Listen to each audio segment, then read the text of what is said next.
Tonight, former FBI Deputy Director Andrew McCabe back in the news this evening. He is now suing the Justice Department and the FBI. He says he was unjustly fired and that he can prove it. Ed Henry joins us now. He is still in Singapore tonight with the very latest on this story. So, Ed, why is he suing them?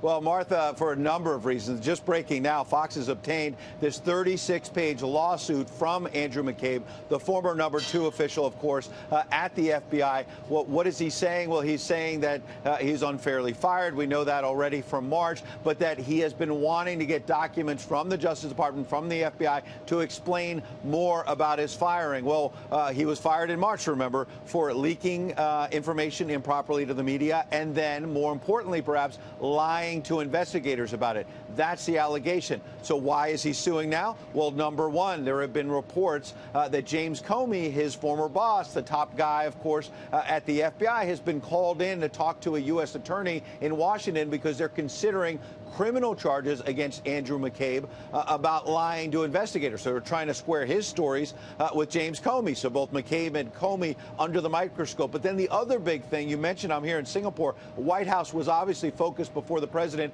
a few hours ago got on Air Force One on all of this diplomacy with North Korea. But they were also, I can tell you from talking to senior officials, looking very closely at what's happening in Washington on Thursday, which is that this finally, we're going to see this Inspector General report from the Justice Department. There are reports out saying that it's going to be devastating for Andrew McCabe and James Comey because this is the report that's looking at their conduct in terms of the FBI investigation of Hillary Clinton's email server. So we've been talking about this for weeks, for months. This report's going to be devastating. It's going to come out. People have been wondering, where is it? It's finally coming out Thursday. So interesting that Andrew McCabe about to take it again pretty hard on that report, already facing potential criminal charges, already fired from the FBI in March, is now trying to get ahead maybe of this IG report and try to get his side of the story. That's probably exactly right. We know it's a 400-page report, and a couple of things have leaked out. That at one point there's a suggestion that James Comey was insubordinate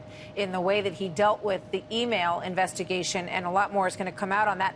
Another story that is percolating out there tonight is an inside look at some of the sort of small group meetings between the House Intel Committee leadership and Rod Rosenstein's folks, including Rod Rosenstein himself, that these have, I'm hearing on more than one occasion, in fact, on many occasions, devolved into shouting matches that sometimes last as long as 30 minutes, and that he's basically threatened to subpoena them for their emails and their documents because he's angry that they're asking him for so much, Ed.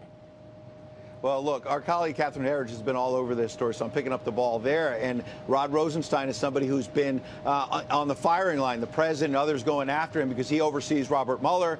He oversees the documents at the Justice Department there since Jeff Sessions has been recused and hamstrung, if you will. He's the one overseeing those documents that Devin Nunes and other top Republicans want to see about whether there was a spy embedded in the Trump campaign or not, all of that. And you're right. From our reporting, it seems that Rod Rosenstein, under pressure to turn over documents, has warned Kash Patel, one of the senior aides to Devin Nunes and others, you know what? We're going to subpoena your emails. We're going to try to get some documents from you. And Devin Nunes and others have been put off by this, saying, look, we're trying to do legitimate oversight of the FBI and the Justice Department, and you're basically threatening us and coming after us and making a mockery of the oversight process. This ties right back to McCabe and the investigations of the investigators, basically, which is the president trying to change the narrative about Mueller and saying, what about Rosenstein? What about Comey? What about McCabe? Something's going to give in this situation, and we'll see what it is. Ed, thank you very much. Good to talk to you tonight. Have a great trip home. Great job over there.